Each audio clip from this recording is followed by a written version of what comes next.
The slap echoed throughout the station. She staggered, but didn't respond. Seconds later, the silence turned to fear. Naomi took the commander's chair.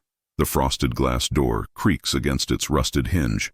Naomi Richardson steps onto the yellowed linoleum of the Atlanta police station, her black leather briefcase clutched tightly to her chest.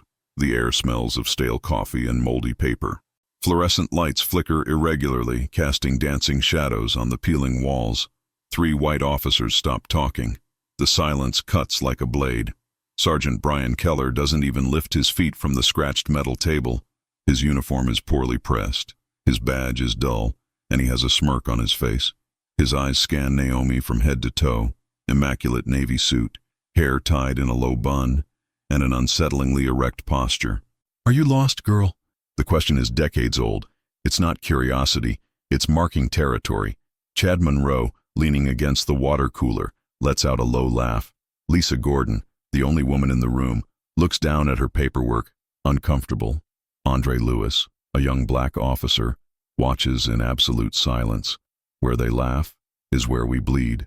Grandmother Miss Claudine's voice echoes in Naomi's mind. She remembers her calloused hands cleaning the hallways of this same building 30 years ago. The silent humiliation that built her strength. "I didn't come here to ask for permission. I'm here on a state appointment." Naomi lifts her chin. Her voice cuts through the thick air without hesitation or apology. The official document shakes slightly in her hands, but her fingers don't tremble. But her gaze was louder than any siren. Naomi approaches the cold metal counter, each step calculated on the linoleum that creaks beneath her leather shoes. Her nails, painted a muted burgundy, touch the scratched surface as she carefully deposits her folder. The movement is controlled, almost ritualistic. Her breathing is slow, deep, the kind of breathing that carries generations. Whispers begin behind her. Chad Monroe whispers something to Brian about boldness and one's place. The sound mingles with the hum of the broken air conditioner and the creak of chairs as they settle in to watch the show. Lisa Gordon shuffles through papers with unnecessary force, trying to fill the discomfort with noise. Andre Lewis, the only black face besides her own, looks away when she sees him. There's recognition there, but also fear. The kind of fear she knows well. The fear of being associated, of losing the little space they've gained in a structure that doesn't want them there. The wall clock reads 2:15. Each second ticks too loudly in the mounting tension. Naomi opens the folder and removes the sealed envelope. The movement slow and deliberate. There's no rush. There's purpose. Respect is not asked for. It is imposed. The hoarse voice of grandfather Clarence Richardson echoes from the past. He, the first black man on the Atlanta police force in the 1970s, came home with his uniforms torn but never torn apart. "Girl, when you walk in where they don't want you, walk in like the place was always yours." The flashback materializes, her at 8 years old, sitting on the porch while her grandfather polished his badge with black coffee. "My family served this city for 40 years, she whispers, more to herself than to the hostile room. The sentence cuts through the air like a silent declaration of war. Brian stops rocking in his chair. Chad chokes back a half laugh. Lisa finally looks up, and there's something different there. Maybe recognition, maybe shame. Andre clenches his fists under the table, fighting his own silence. The sealed envelope trembles slightly between Naomi's fingers, not from fear, but from pent-up strength, like a pressure cooker about to release steam. Some silences scream louder than insults. The room transforms into an arena. Chairs creak as bodies reposition themselves. Some lean forward, hungry for the spectacle. Others back away, uncomfortable with their own complicity. The ceiling fan spins slowly, fanning the air heavy and charged with expectation. Each breath echoes like silent judgment. Chad Monroe rises from his chair. His footsteps sound like a gavel in a courtroom. The smile on his face doesn't reach his eyes. It's the kind of smile white men have learned to use as a weapon disguised as cordiality. "Appointment." He rolls the word out like someone savoring a private joke. "For what?" "Cleaning." The laughter that bursts from him permeates the room. Brian slaps his thigh in delight. The sound echoes off the concrete walls like hyenas celebrating wounded prey. But there's something more sinister there. The pleasure of publicly humiliating, of transforming another's dignity into his own entertainment. Lisa Gordon closes her eyes for a second too long. Her hands tighten around the blue pen, squeezing until her knuckles turn white. Andre Lewis swallows hard, his gaze fixed on the table, as if he could hide in his own insignificance. Naomi's mind drifts back to her childhood. Miss Claudine sweeping these same hallways on Sundays, her uniform worn but always clean. They want us to bow our heads, girl. But bowing our heads is not a sign of respect. It's a sign of giving up. She feels the weight of ancestral eyes upon her. Not just her grandmother's, but all the black women who walked this ground before her, carrying mops instead of official documents, cleaning up the mess of others instead of exposing the mess of the system. They want me to prove that I deserve to be here. The thought comes bitter but firm, as if my existence needed authorization. Lisa whispers to Andre, her voice low but audible. This isn't right. It's the first crack in the facade. Andre looks up briefly, meets Naomi's eyes for half a second, then looks away again. There's recognition there, but also cowardice. The kind of cowardice she doesn't judge. Survival has many faces. The clock continues ticking. Chad still laughs, but now it sounds forced. Brian drums his fingers on the table, impatient for the next act of the show. It wasn't just Naomi being tested. It was the system itself, again. Naomi's mind detaches itself from the hostile present and delves into deeper waters. Flashback. A small kitchen in East Atlanta, 1992. The smell of buttermilk biscuits baking mingles with the aroma of hair oil and coconut soap. Miss Claudine Richardson, 67, with calloused but gentle hands, braids her 6-year-old granddaughter's hair. The television murmurs news about the Los Angeles riots. Rodney King. The word justice echoes strangely in the mouths of the white reporters. Miss Claudine turns off the set with a sharp click. Come here, girl. His voice carries the gravity of someone who has seen too much. Sit here with me. A young Naomi settles into her grandmother's lap, who points to the framed photo on the wall. Clarence Richardson, in uniform, Atlanta's first black police officer. Young, hopeful, his smile undisguised by disappointment. Your grandfather believed he could change the system from within. Miss Claudine pauses, fingers working through her braids. He died believing. The flashback takes on a new texture. The grandmother's hands trembled not from age, but from hidden pain. Clarence had died of a heart attack at 45, his heart broken by the constant struggle to prove his humanity in uniforms that saw him as an intruder. These hallways weren't made for us, Naomi. Grandmother's voice echoes through time. But you will walk them as if they were yours. Not because they deserve it, but because you deserve it. Education is our only weapon, girl. Miss Claudine worked 3 jobs, cleaning the courthouse in the morning, cooking in the family home in the afternoon, and sewing at night, all to pay for her granddaughter's college education. Every penny she earned was invested in a quiet revolution. Another timeline. Naomi at 22, black gown draped over her shoulders, criminal justice diploma in hand. Miss Claudine in the front row, tears of pride streaming down her wrinkled cheeks. The first in her family to earn a college education. The first to break the cycle. You're not going to clean up their mess, girl. You're going to expose her. The promise made on her grandmother's deathbed resonates in the hostile police station. Naomi feels the weight of those words like invisible armor. She wasn't there as an invader. She was there as an heir to a greater struggle. Uncle Marcus also appears in the memoirs, a police officer shot in the line of duty at 29, leaving 2 children and a widow. Accident, said the newspapers. Cover up, whispered the streets. I didn't fight for badges, I fought for respect. Brian rises from his chair with a feline movement, a predator whose scented vulnerability. His faux leather boots thump the floor with manufactured authority as he approaches the counter. The sound echoes like a judge's gavel delivering a sentence. The badge on his chest swings slightly, cheap metal reflecting the fluorescent lights in intermittent flashes. The distance between them shrinks. 2 meters, 1.5 meters, a meter. He invades Naomi's personal space with the ease of someone who has never had his boundaries questioned. His breath carries the scent of stale coffee and chewed cigarettes. His small, piggish eyes stare into hers, searching for chinks in her armor. That paper is worthless here. His voice drops 2 notches, turning into a menacing whisper only she can hear. It's the voice men like him have used on black women for generations. Low, intimate, violent. His right hand moves toward the official document, but stops in midair, feigning an accident as it brushes against her arm. The touch is brief, calculated, invasive without being technically so. He's learned to navigate the legal boundaries of violence. The slap comes without warning, dry, loud, echoing off the concrete walls like a starting gun. Naomi's head snaps to the side, her cheek burning, but her feet don't move.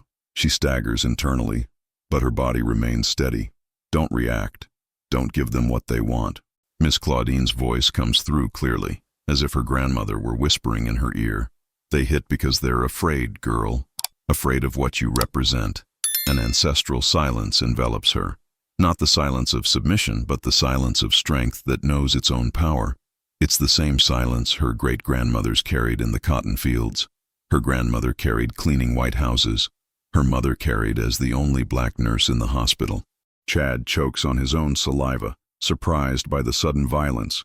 Lisa stands up instinctively, but doesn't speak. Andre clenches his fists under the table until his nails dig into his palms. Naomi doesn't make a sound. She just breathes, long, controlled, deep, the kind of breathing that carries centuries of silent resistance. She adjusts her blouse with deliberate movements, never taking her eyes off her attacker. There's something in her eyes that makes him take an involuntary step back. His hand held centuries of silencing, but Naomi stood. Naomi adjusts her blouse with movements that resemble rituals of silent war. Each gesture is measured, calculated, not out of fear, but with purpose. Her fingers smooth the navy blue fabric where Brian's hand has left invisible marks, but her dignity remains intact like ancient armor. The heels of her shoes echo differently now. They're no longer the footsteps of someone asking permission. They're the footsteps of someone taking possession. She crosses the room toward the narrow hallway, where a dark wooden door bears a faded gold plaque, Commander Terrence Wyatt. The name on the plaque carries decades of unquestioned white authority, but today, history will be rewritten. Andre Lewis instinctively moves to block her path, arms outstretched in a defensive gesture. His eyes betray an internal conflict. Part of him roots for her. Another part fears the consequences of his own complicity. Ma'am, this room is restricted. His voice trembles slightly, not with authority, but with nervousness. Brian and Chad close in like a pack, fueled by the adrenaline of the recent violence. Lisa remains where she is, but her eyes are fixed on Naomi with a new intensity, as if witnessing the birth of something she's always hoped to witness. My time has come. The thought emerges crystal clear in Naomi's mind. It's not arrogance, it's recognition, like a seed that has finally found the right crack in the concrete to sprout. She remembers her last conversation with Miss Claudine in the hospital. When your turn comes, girl, don't hesitate. The system counts on our hesitation. Naomi holds up the sealed document, the official seal still intact. The fluorescent light makes the gold seal glow like a small sun between her fingers. Now, she's mine. 4 words. Simple, revolutionary. Spoken in the tone of someone who states the obvious, but everyone there knows that nothing obvious exists at that moment. Andre takes a half step back, confused. Brian grits his teeth. Chad stops laughing. Lisa smiles for the first time since Naomi walked in. The door opens beneath your hand like a portal between worlds. On one side, the past of accepted humiliations. On the other, the future of imposed dignity. Naomi enters the room and closes the door behind her with a soft click. Outside, the silence is deafening, and she walked in, closing the door to the past behind her. The door then explodes against the wall with enough force to shake the honor roll on the opposite wall. Brian bursts into the room like a hurricane of wounded male rage, his face flushed, veins bulging on his neck. Behind him, Chad and Andre hesitate in the doorway, witnesses to a confrontation they know will redefine hierarchies. Naomi sits in the commander's brown leather chair, erect like a queen on a conquered throne. Her hands rest on the mahogany table, fingers interlaced, her posture exuding natural authority. The light from the window creates a golden halo around her silhouette, transforming her into an icon of resistance. "Get up from that chair now!" Brian's voice echoes through the room like the roar of a cornered animal. There's desperation there, not just anger. The desperation of someone who sees the world they know crumbling before their eyes. He approaches the table, fists clenched, but something stops him from advancing any further. Maybe it's her unshakable dignity. Maybe it's the primal fear that she actually possesses the power she pretends to. Every black woman who came before brought me here. Naomi feels the ancient presence around her like an invisible chorus. Sojourner Truth asking, "Ain't I a woman?" Rosa Parks refusing to stand. Shirley Chisholm breaking political barriers. They've all converged on this moment, in this room, in this chair. The weight of responsibility is both crushing and liberating. She doesn't just fight for herself, she fights for all those who couldn't fight. Naomi stands slowly, a fluid movement that makes Brian flinch instinctively. From inside her leather briefcase, she removes a silver badge that gleams like a small sun in the artificial light. By order of the governor of Georgia, I am the acting commander of this police station. Each word falls into the room like a drop of water in a silent cave. The echo multiplies, amplifies, transforms into indisputable truth. Andre swallows hard, the sound audible in the tense silence. Chad looks down at his shoes, suddenly fascinated by the laces. Lisa appears in the doorway, a small smile on her lips, the kind of smile women share when they witness justice being served. The badge in your hand isn't just metal and enamel. It's a symbol of decades of struggle, a symbol of inevitable change, a symbol of futures finally brought to the present. Naomi opens the top right drawer of her desk with a deliberate movement. Metal creaks against metal, a sound that echoes like the opening of a long-sealed safe. Yellowed folders emerge from the darkness, some with rubber bands that come undone at the touch, others marked with red stamps. Confidential, internal investigation, closed. His fingers slide across the covers until he finds what he's looking for. A bulky folder, corners bent from excessive handling. The name on the label makes Brian pale. Sergeant Brian Keller, internal complaints. The silence in the room changes in quality. It's no longer the silence of tension. It's the silence of imminent revelation, of the truth about to be exposed like an old wound finally open to heal. Naomi lifts the folder and sets it on the table with a thud. Pages and pages of reports slide out, forming an accusatory pile. Dates, names, detailed descriptions of abuses that were systematically ignored, shelved, forgotten. Maria Santos, 2019. Violent approach for no apparent reason. Her voice is clinical, neutral, devastating in its objectivity. James Washington, 2020. Beating in custody. The pages turn one by one, each name a life marked by impunity. Chad Monroe stares at the ground as if he could hide in his own insignificance. Andre avoids all eye contact, sweat forming dark stains on his blue uniform shirt. Justice has no color, but injustice always has. The phrase echoes in Naomi's mind like an ancient mantra. She thinks of Miss Claudine cleaning these same rooms, probably knowing the secrets hidden in those drawers, but unable to open them. Today, power has changed hands, and with it, the responsibility to bring justice to those who have been silenced. Lisa Gordon steps forward, breaking her own paralysis. Years of pent-up frustration linger in her voice when she finally speaks. Finally. One word, two syllables that carry the weight of witnessing atrocities and being forced into complicit silence. It's both confession and absolution, an acknowledgement that she always knew, but never had the courage or power to act. Brian remains silent, the color draining from his face, his hands trembling imperceptibly at his sides. The predator has become prey in the face of his own documented history. The transformation is visceral, almost physical. The power he wielded for years as divine right has evaporated in the face of evidence he can neither deny nor explain. The silent court turned into revolution. Outside the police station, an 8-year-old black girl presses her face against the fogged-up window. Jamila Williams, her school uniform wrinkled, her pink backpack resting on the dusty ground. Her brown eyes widen as she sees Naomi through the glass, a woman who looks just like her, occupying a space she never imagined possible. The afternoon sun casts golden reflections on the girl's curly hair, transforming curls into tiny crowns of light. Her small hands rest against the glass, leaving fingerprints as a testament to her presence at this historic moment. "Mommy, she's just like me!" Jamila's exclamation bursts forth like a revolutionary scientific discovery. For her, seeing a black woman in a position of authority isn't political. It's pure possibility, hope embodied in flesh and blood. 32-year-old Tasha Williams, a nurse working double shifts to support her daughter alone, crouches beside Jamila. Her calloused hands grip the girl's small shoulders with protective strength and maternal pride. I didn't take power. I gave back dignity. The realization dawns clearly on Naomi as she watches the scene through the window. She understands that her individual victory is merely a seed planted in soil that other women have prepared with blood and tears. Miss Claudine appears in his memory for the last time, a proud smile on her wrinkled lips. You opened the door, girl. Now hold it open for whoever comes next.